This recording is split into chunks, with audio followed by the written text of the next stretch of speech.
जब मेरे चाची के भाई से मेरी शादी हुई तो उस टाइम मेरे घर के हालात बिल्कुल भी अच्छे नहीं थे। मेरे 5 भाई थे और हम 2 बहनें थीं। मेरे अब्बू का इंतकाल हो गया था और मेरे 3 चाचा थे और 3 चाचियाँ भी थीं। हमारी जॉइंट फैमिली थी। उस टाइम मेरे भाइयों की भी शादी हो गई थी और तीनों भाभी मेरे घर में आ चुकी थी। कमाने वाला कुल 5 आदमी थे और खाने वाले पूरी फैमिली थी और मेरे भाइयों के भी बच्चे हो गए थे। उस टाइम हमारे घर में बहुत परेशानी चल रही थी और मेरी शादी का बोझ भी उन चाचा और चाचियों और मेरे भाइयों पर था। मेरे 2 चाची जो थीं वे सगी बहनें थीं। दोनों बहनों ने मेरी शादी अपने भाई से तय करवा दी। जो कि मेरी चाची थी, वे अब दोनों मेरी नंद बन चुकी थीं। मेरी चाची की फैमिली भी बहुत बड़ी थी, लेकिन उनकी फैमिली में 9 बहनें और 2 भाई थे और उनकी मम्मी और अब्बू थे। मैं शादी होकर अपने ससुराल गई तो मेरे सास ससुर बहुत नेक इंसान थे और उनके घर में खाने पीने की और पहनने ओढ़ने की कोई कमी नहीं थी। मेरे ससुर किसान आदमी थे। अपनी ज़मीनें कम थी, लेकिन दूसरे के खेत आधे पर लेकर खेती किया करते थे। काफ़ी अनाज, फल फ्रूट, सब्जियां अपने ही घर में उगाया करते थे। इससे हमारा घर खर्च काफ़ी अच्छे से चल रहा था। मेरे शौहर भी बहुत मेहनती आदमी थे। अगर मिट्टी को छूते तो सोना होता था। इस तरीके से उनका काम करने का तरीका बहुत अच्छा था। उस वक्त मेरे 2 बच्चे हो चुके थे। फिर मेरे ससुर ने कहा, बेटा ऐसे काम नहीं चलेगा, तुम बाहर जाओ और कुछ और पैसे कमाओ। फिर उस टाइम मेरे शौहर नेपाल चले गए। नेपाल में तो वह कपड़ों का बिजनेस करने लग गए थे, लेकिन कपड़ों में तो उन्हें ज़्यादा फ़ायदा नहीं हुआ तो वह छोड़कर अंगूर की फैक्ट्री में लग गए, जहाँ पर छोटा मोटा देसी दारू बनाया करते थे। पहले तो उन्होंने उसमें काम किया, फिर उन्होंने अपना काम खुद शुरू कर दिया। फिर वह काफ़ी पैसे कमाने लगे, लेकिन पैसे कमाने का तरीका गलत था, क्योंकि वह दारू की फैक्ट्री में और दारू बनाया करते थे और खुद पीने भी लगे थे और काफ़ी पैसे घर पर भी भिजवाया करते थे। उससे हमारा घर खर्च काफ़ी अच्छे से और खुशी खुशी चल रहा था। लेकिन इस बात का न मुझे मालूम था न मेरे ससुर को मालूम था कि ये पैसे दारू के बिजनेस से आ रहा है। जब वह बीमार हो गए तो वह घर आए, लेकिन नशे में घर आए। मैं तो देखकर हैरान रह गई कि मेरा शौहर तो बीड़ी भी नहीं पीता था और अब ये नशे की हालत में और ये भी बीमार। हम सब रोने पीटने लगे। हम एक मुसलमान थे और हमारे मज़हब में दारू हराम होता है। तो ये देखकर मेरे ससुर घबरा गए कि मेरे बेटे ने ये क्या किया और वे काफ़ी परेशान हुए। काफ़ी लड़ाइयाँ हुई घर में। अब वह मेरे ऊपर बात बात पर हाथ उठाने लगे और काफ़ी लड़ाइयाँ होने लगी घर में। मेरे ससुर ने किसी भी तरीके से उस काम को बंद करवाया और घर में बिठा लिया। ऐसे में काफ़ी दिन गुजर चुके थे। अब उनके पास पैसा नहीं था और ना ही नशा करते थे। उसके बाद ये फिर धीरे धीरे ठीक होने लगे, घर के कामकाज दोबारा करने लगे। फिर मेरे ससुर ने उन्हें दोबारा कोलकाता भेज दिया। कोलकाता में पहले से ही एक मेरा भाई रहता था। मेरा भाई सरिया फैक्ट्री में काम किया करता था। बस मेरे शौहर उन्हीं के साथ सरियों के काम पर लग गए। लोहे फैक्ट्री में फिर से घर में अच्छे से पैसे भेजने लगे और हम लोग खुशी खुशी थे। फैक्ट्री में भी उन्होंने बहुत अच्छे से काम किया और लोहे फैक्ट्री का मालिक उन पर अपना जान निछावर करने लगा। फिर अचानक से उसमें जो पुराने कारीगर थे वह लोग मेरे शौहर से चिढ़ने लगे। फिर उन कारीगरों ने एक मंसूबा बनाया और मेरे शौहर को मारने के लिए उन्हें बहाने से बुलाकर हावड़ा पुल पर ले गए। फिर वहाँ पर काफ़ी मार कुटाई करने लगे थे, लेकिन खुदा का शुक्र था कि उन्होंने सबको मार गिराया और एक आदमी पुल से नीचे गिर गया। फिर मेरे शौहर वहाँ से कैसे भी बचकर निकल गए। फिर फैक्ट्री में आकर ये सारा माजरा मेरे भाई को सुनाया। मेरा भाई भी काफ़ी डर गया था कि अब तो पुलिस के चक्कर काटने पड़ेंगे। ऐसा करो कि तुम गांव चले जाओ, मैं यहाँ पर सब संभाल लूँगा। फिर रात को ही पुलिस आ गई वहाँ पर। मेरे भाई ने उन्हें छुपा दिया और रात को ही गांव भेज दिया। फिर वहाँ पर फैक्ट्री मालिक और मेरे भाई ने सब कुछ संभाल लिया था और फिर से ये एक बार बेरोजगार हो गए थे। और घर पर आकर बैठ गए और काफ़ी चिड़चिड़े हो गए थे। बात बात पर हाथ उठाया करते थे मुझ पर। मेरे ससुर भी काफ़ी परेशान हो गए थे इनसे। गुस्से में आकर बोला कि तू जिधर भी जाता है उधर कुछ ना कुछ लफड़ा ही करता है, तू घर से निकल जा, कुछ ना कुछ बवाल ही करता रहता है। फिर पैसों की तंगी से हम सब बहुत परेशान होने लगे। बाढ़ आने के कारण खेत में कुछ अनाज ना हुआ। उस साल फिर मेरे नंदोई आए मेरे घर। मेरे शौहर से कहने लगे कि चलो मेरे साथ दिल्ली में, तुम्हें काम पर लगाऊंगा। उस समय मेरे ससुर भी इनसे बहुत परेशान थे। उन्होंने कहा कि लेकर जाओ, मैं तुम्हें किराए के पैसे दे दूंगा। फिर मेरे ससुर ने मेरे जेवर बेचकर किराए के पैसे दिए मेरे नंदोई को, और वह मेरे शौहर को लेकर दिल्ली चले आए। मेरे नंदोई की सिलाई की फैक्ट्री थी, काफ़ी अच्छी फैक्ट्री चल रही थी। अचानक से उनमें घाटा होने लगा था और मेरे नंदोई के ऊपर काफ़ी कर्जा हो गया था। होटल वाले का काफ़ी उधार खाया था और कारीगरों को भी खिलाया था। तो मेरे नंदोई ने मेरे शौहर को उसी होटल वाले को गिरवी रख दिया था और होटल वाले को कहा कि ये बहुत मेहनती लड़का है, आपके सारे काम करेगा और जब तक मेरे पैसे पूरे नहीं हो जाते आप इससे काम करवा सकते हो। लेकिन इस बात का पता मेरे शौहर को नहीं था कि मेरे जीजा ने मुझे होटल पर गिरवी रखा है। जब 2 महीने बीत गए तो वह होटल वाले से कहने लगे कि मुझे पैसे चाहिए, मुझे गांव भेजना है मेरे बीवी बच्चों के लिए। तब उस होटल वाले ने कहा कि नहीं, आपको गिरवी रखा गया है। रियाज भाई से मुझे 15,000 रुपये लेने थे तो वह आपको लेकर आया था, तो आप उसी के बदले में काम करोगे। ये बात सुनकर तो मेरे शौहर के सातों तले आसमान गिर गए थे। उसमें बेचारे होटल वाले की कोई गलती नहीं थी, क्योंकि उसे तो एक लड़का चाहिए था काम करने के लिए। मेरे नंदोई ने होटल वाले को नहीं बताया था कि ये मेरा साला है। फिर मेरे शौहर मजबूर थे, क्या करते। उन्होंने होटल पर उसके 2 साल काम किया। दिन भर होटल वाले का काम किया करते थे और रात को ट्रकों पर ईंटा ढोने का भी काम करते थे। उनसे उन्होंने काफ़ी पैसे जोड़ लिए थे, लेकिन उन्होंने घर वाले को भी कुछ नहीं बताया था। थोड़े बहुत पैसे घर वालों को भी भेजा करते थे, लेकिन उस पैसों में हमारा गुजर नहीं हो रहा था।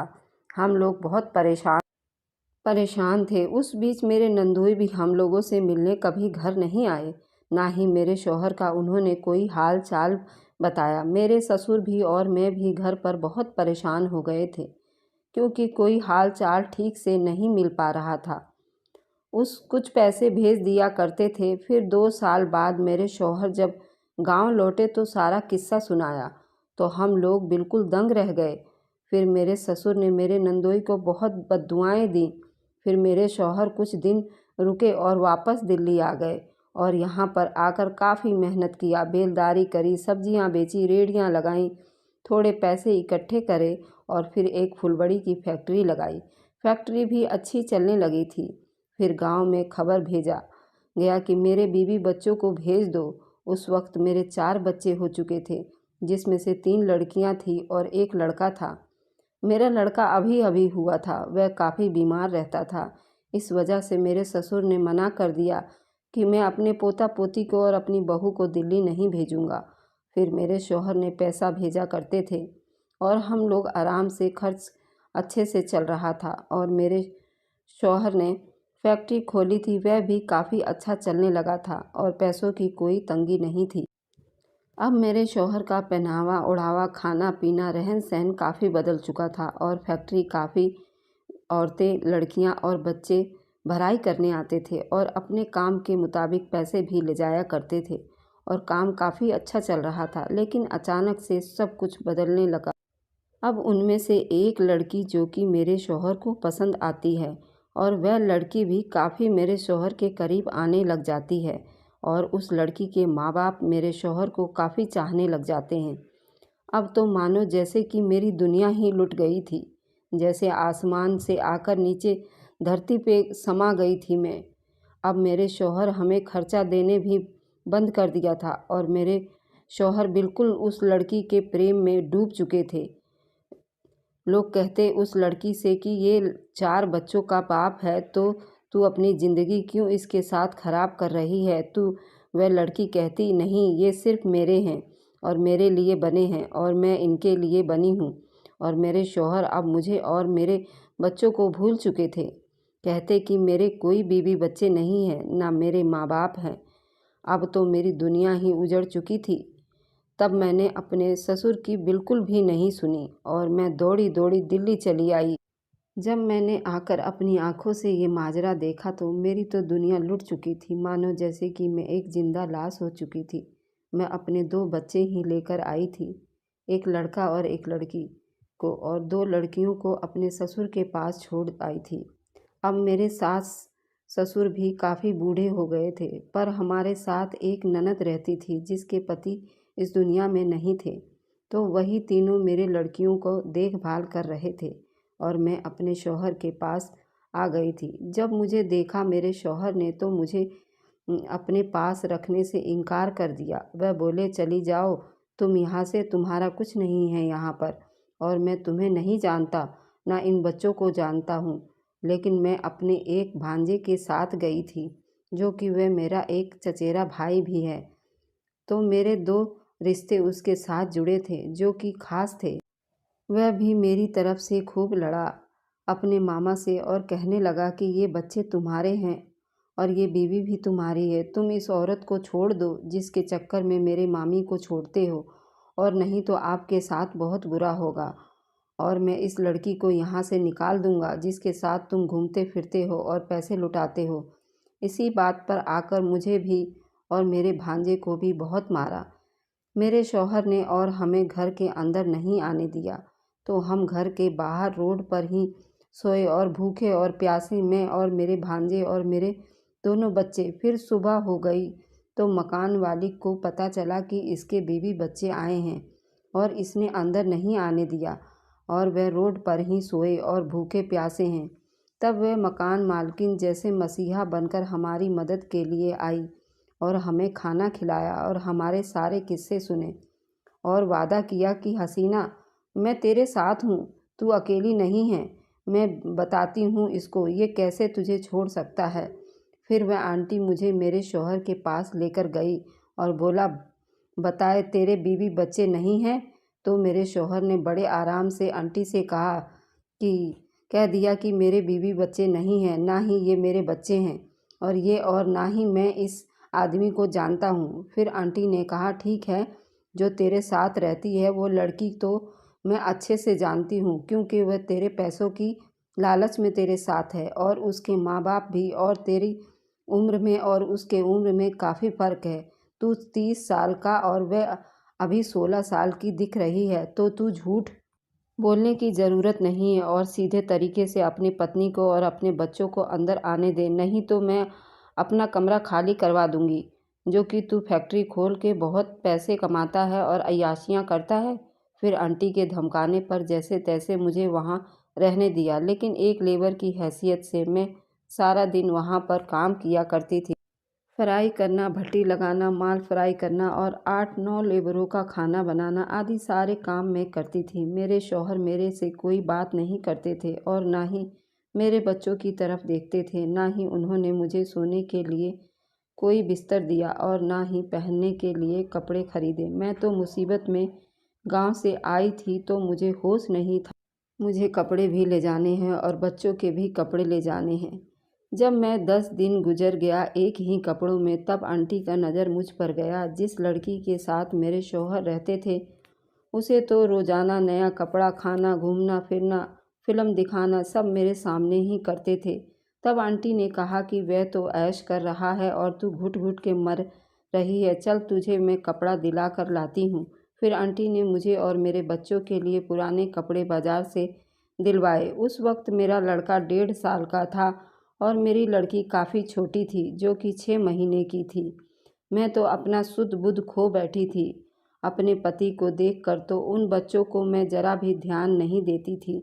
मेरे बच्चों को फुलबड़ी फैक्ट्री थी, इसी में फुलबड़ियाँ खाया करते थे और उस मंदिर में जो जो भी चढ़ावा चढ़ाया करते थे वहीं मेरे बच्चे खाकर पूरा दिन उस मंदिर के सीढ़ियों पर बैठा करते थे, क्योंकि वह मंदिर मेरे फैक्ट्री के बिल्कुल सामने ही था और मैं पूरा दिन उस फैक्ट्री के काम में लगी रहती थी और अपने शौहर को तकती रहती। मेरी आंखें थकती नहीं थी। ऐसे में मेरा भांजा भी हमें छोड़कर गांव चला गया और गांव में जाकर मेरे ससुर को सारा हाल सुनाया और मेरे भाइयों को भी सुनाया। फिर मेरा एक भाई से रहा नहीं गया, वह दौड़ा दौड़ा मेरे पास चला आया और मेरे शौहर से काफ़ी लड़ाइयाँ की और बोला कि मैं अपनी बहन को ले जाऊंगा तुम्हारे साथ। मेरी बहन की ज़िंदगी तो जैसी नर्क हो गई है। मेरे शौहर ने गुस्से में आकर बोला, लेकर जा, मुझे भी इसके साथ नहीं रहना है और ना ही इन बच्चों को। ये मेरे बच्चे भी नहीं हैं, तू लेकर जा, यहाँ से दफ़ा हो जा। लेकिन मैं अपने भाई के साथ नहीं गई। इस बात पर मेरे शौहर ने मेरे भाई के सामने मुझे बहुत मारा, लेकिन उस वक्त मैं अपने भाई के साथ नहीं गई। उसे हाथ जोड़कर लौटा दिया कि भाई, मेरी दुनिया भी यही है और मेरी आखिरत भी यही है। मुझे तुम्हारे साथ नहीं जाना है। अब मेरा भाई मुझे छोड़कर और मुझ पर गुस्सा होकर चला गया कि मर, तुझे यही मरना है तो मैं जा रहा हूँ। अब मेरे शौहर और गुस्से में आकर मुझे हर बात पर उस लड़की के सामने ही मारा करते थे। एक दिन रात के 1 बज गए थे और मेरे शौहर घर पर नहीं थे, ना ही वो लड़की घर पर थी। अपने बच्चों को लेकर कमरे में ही सो रही थी कि अचानक मेरे पति और वह लड़की दोनों आए और बिना दरवाज़ा नॉक किए बाहर से ईंट उठाकर मेरे सिर पर दे मारा खिड़की से। अचानक मेरे मुंह से चीख निकल गई क्योंकि मेरे सर से खून बह रहा था और मेरी लड़की को भी चोट लग गई थी, उसे भी खून निकल रहा था। शोर सुनकर आंटी भी दौड़कर हमारे पास आ गई। उस दिन आंटी बहुत गुस्से में थी। आंटी ने फ़ौरन पुलिस को बुलाया और मुझे और मेरी बेटी को हॉस्पिटल लेकर गई। मेरे सर पर पट्टियां हुई और मेरे शौहर और उस लड़की को दोनों को पुलिस ने थाने में बंद कर दिया और पुलिस ने प्रूफ मांगा। अगर तुम दोनों पति पत्नी हो तो तुम क्या प्रूफ दोगे? कागज़ दिखाओ। तो वह दोनों अभी शादी नहीं किए थे, बिना शादी के वे दोनों साथ रह रहे थे। लेकिन वहाँ थाने में भी काफ़ी उसके माँ बाप और वह लड़की लड़ाई कर रहे थे कि मैं शादी कर लूँगी और मैं इनसे बहुत प्यार करती हूँ। और मेरे शौहर भी बोल रहे थे कि मैं इसके बिना नहीं रह सकता, तो हम दोनों शादी कर लेंगे जल्दी ही। फिर लड़की से उसका उम्र पूछा गया तो वह अभी 16 या 17 साल की थी और मेरे शौहर 30 साल के थे। तो उन दोनों के उम्र में काफ़ी फ़र्क था और काफ़ी लड़की नाबालिग थी। तो उस लड़की को तो छोड़ दिया गया क्योंकि वह नाबालिग थी और पुलिस वालों ने कहा, क्यों 2 लोगों की ज़िंदगियां ख़राब कर रही है? तेरे तो अभी शादी हो सकती है पर इसके तो बीवी बच्चे हैं, उनकी ज़िंदगियां क्यों ख़राब कर रही है? फिर मेरे शौहर को भी जेल में ही बंद रखा 15 दिन तक। और पुलिस वालों ने भी लड़की के माँ बाप को काफ़ी धमकाया था कि इसकी शादी कर दे जल्दी से, क्योंकि 2 लोगों की ज़िंदगियां ख़राब हो रही है। ये लड़की तो वह लड़की को लेकर तुरंत गांव चली गई। आंटी ने मेरे शौहर को 15 दिन बाद रिहाई करवा कर ले आई थी, लेकिन वे घर तो आ गए थे लेकिन पागलों की तरह हो गए थे, न खाना खा रहे थे, मेरे से बात तो पहले भी नहीं करते थे और अब तो मानो एक करवट सोए 2 दिन 3 दिन हो गया था।